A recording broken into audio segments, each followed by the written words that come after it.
Ahoj milá žena, vítam ťa v tejto komunite Vedome k sebe. Možno aj ty v živote zažívaš nejakú bolesť.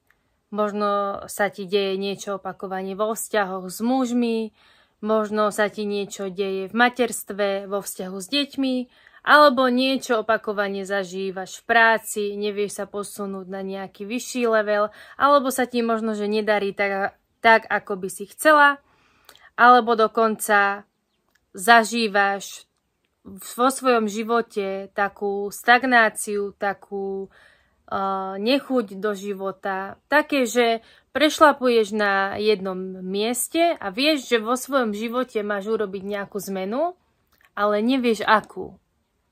A to je možno, že ten moment, kedy ťa ten život pozýva k tomu, aby si sa išla pozrieť, ako to vo svojom živote naozaj máš.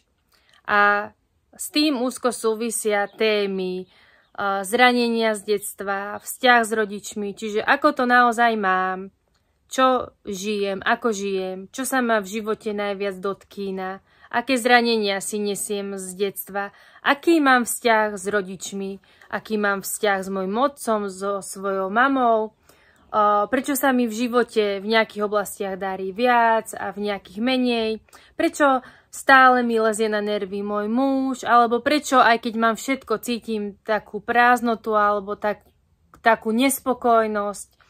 Takže a práve preto som založila komunitu Vedome k sebe a aj projekt Vedome k sebe, ktorý pomáha ženám vrácať sa cez vnútornú prácu naspäť k sebe, aby sme znovu začali cítiť seba, načúvať sebe, počúvať sa, starať sa same o seba, byť a žiť v pravde, v láske, v radosti, v hojnosti. A to prevažne v témach, ktorým sa venujem, ako je materstvo, vzťahy, podnikanie alebo vlastne to napredovanie v živote. Čiže a ja som si prechádzala v živote situáciami, vo vzťahoch, v materstve, aj v podnikaní, kedy som narážala stále na bolesti, narážala som stále na v podstate také rovnaké situácie, ktoré sa mi vdiali a ja som bola v takom začarovanom blúdnom kruhu alebo v takých krysých pretekoch, že si v kruhu, si v nejakej špirále a stále sa tam točíš a stále cítiš, že niečo potrebuješ, proste cítiš, že chceš žiť inak, ale nevieš to uchopiť, len máš to nutkanie a len máš to volanie. Pokiaľ sa toto deje aj tebe, tak si tu správne a ja ťa pozývam do tejto komunity, v ktorej nájdeš bezpečný priestor, nájdeš prijatie, porozumenie, nikto ťa nebude súdiť, hodnotiť.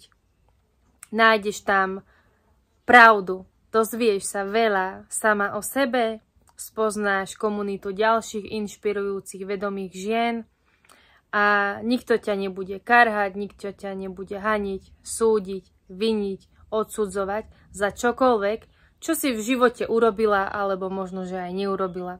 Pretože vždy si konala v tom najlepšom možnom záujme.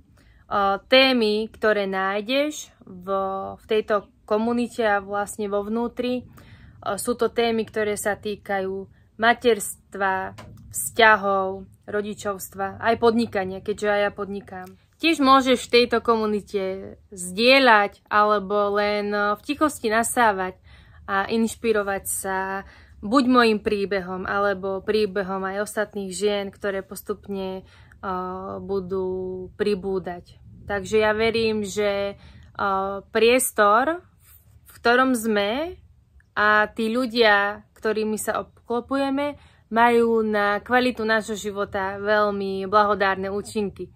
Takže preto ťa pozývam, poď sa pozrieť dovnútra a sama uvidíš, čo všetko tu nájdeš. Komunita sa práve rozrastá, takže verím, že nás tu postupne bude stále viac a viac a že vytvoríme naozaj krásnu komunitu inšpiratívnych vedomých žien. Čiže nájdeš vo vnútri rôzne výzvy, rôzne programy, nájdeš tam aj free obsah, aj oplatený obsah v rámci nejakého členstva.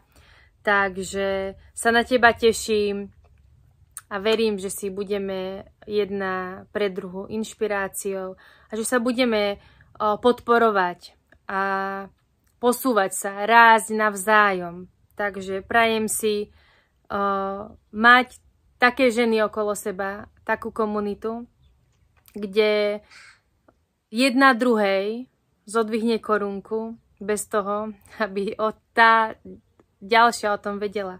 Proste, aby sme boli jedna k druhej láskavé, aby sme sa ako ženy mali rady, pretože aj to môže byť výzva, byť medzi ženami. Môže byť pre ženu výzva byť medzi inými ženami. Pokiaľ aj ty máš takúto výzvu, tak tiež ťa do tejto skupiny pozývam, pretože to môže byť pre teba veľmi láskavý a veľmi obohacujúci priestor. A ďalšie infošky už nájdeš pod týmto videom. Maj sa krásne a teším sa na teba. Ahoj.